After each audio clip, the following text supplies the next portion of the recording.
ब्रेकनंतर बुलेटिनमध्ये आपल्या सर्वांचं पुन्हा एकदा स्वागत। बातमी पुण्यात नाही, राज ठाकरेंचा आज पुणे दौरा आहे, पण पुण्याच्या वाहतूक कोंडीचा राज ठाकरेंना चांगलाच फटका बसलाय। राज ठाकरे पुण्याच्या वाहतूक कोंडीमध्ये अडकलेत। सोन्या मारुती चौकात राज ठाकरेंच्या वाहनांचा ताफा अडकला।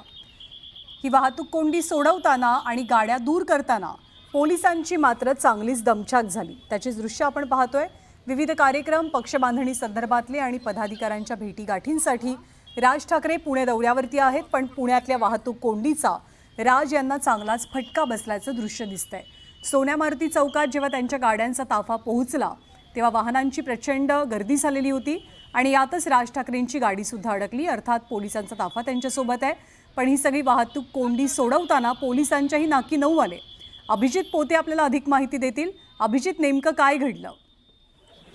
ज्ञानदा, खरं तर मनसे अध्यक्ष राज ठाकरे आज पुण्यात आणि विविध कार्यक्रमाला हजेरी जी आहे ते लावत आहेत। त्यातला पहिला जो कार्यक्रम होता ना, पुण्यातल्या मध्यवर्ती भागात असणारी रविवार पेठ आणि फडके हाऊस या भागात मनसेतर्फे गणपती मूर्ती तुमची आणि किंमतही तुमचीच हा जो दरवर्षी उपक्रम राबवला जातो, त्या उपक्रमाचं उद्घाटन राज ठाकरेंच्या हस्ते होतं। आणि आज शनिवार आहे, सुट्टीचा दिवस आहे आणि रविवार पेठ हा भाग जो आहे तो प्रचंड मार्केट मोठं आहे। गणेशोत्सवाची जी लगबग सुरू आहे किंवा जे साहित्य गणेशोत्सवाचं मिळतं ते रविवार पेठेत मिळतं आणि त्यामुळे शनिवारी पुणेकरांनी सकाळपासून या सगळ्या भागात मोठी गर्दी जी आहे ती केलेली होती। आणि बरोबर दुपारच्या सुमारास 4 ते 4:15 दरम्यान राज ठाकरे इथे दाखल झाले। पण राज ठाकरे पुढच्या कार्यक्रमाला ज्यावेळेस निघाले त्यावेळेस त्यांना अभूतपूर्व वाहतूक कोंडीचा, पुण्यात जी दररोज वाहतूक कोंडी होते त्याचा फटका आज राज ठाकरेंना बसला। जवळपास 15 मिनिट त्यांचा ताफा या वाहतूक कोंडीत अडकून होता आणि पुणे पोलिसांची मोठी दमछाक राज ठाकरेंचा ताफा जो कॉन्वॉय आहे तो काढून देण्यासाठी झाली। आणि शेवटी पुणे पोलिसांचे जे अधिकारी आहेत ते रस्त्यावरती उतरले आणि त्यांनी बरोबर, त्यामुळे पुण्याच्या वाहतूक कोंडीचा राज ठाकरेंनाही फटका बसला।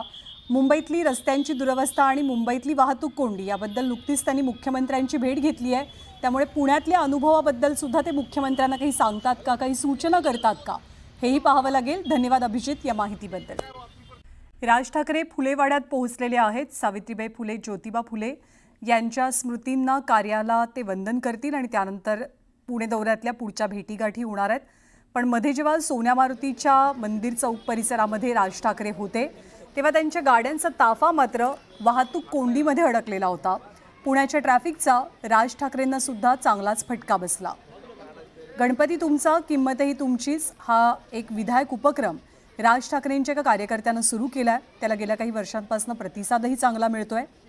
त्याचं उद्घाटन सगळ्यात सुरुवातीला राज ठाकरेंनी केलं आणि त्यानंतर ते विविध पदाधिकाऱ्यांच्या भेटी घेतात, फुलेवाड्यात आल्यात। सावित्रीबाई आणि ज्योतिबा फुले दोघांच्याही स्मृतींना त्यांनी वंदन केलंय।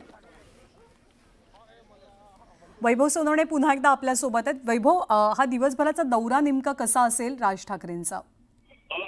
ज्ञानदा, काही वेळापूर्वी राज ठाकरे हे मुंबईहून पुण्यामध्ये पोहोचले। साधारण 1-2 वाजेच्या सुमारास ते पुण्यात पोहोचलेले होते। त्यानंतर प्रल्हाद गवळी या त्यांच्या कार्यकर्त्याच्या मूर्ती आमची किंमत तुमची या उपक्रमाला भेट देण्यासाठी ते काही काळ गेले होते।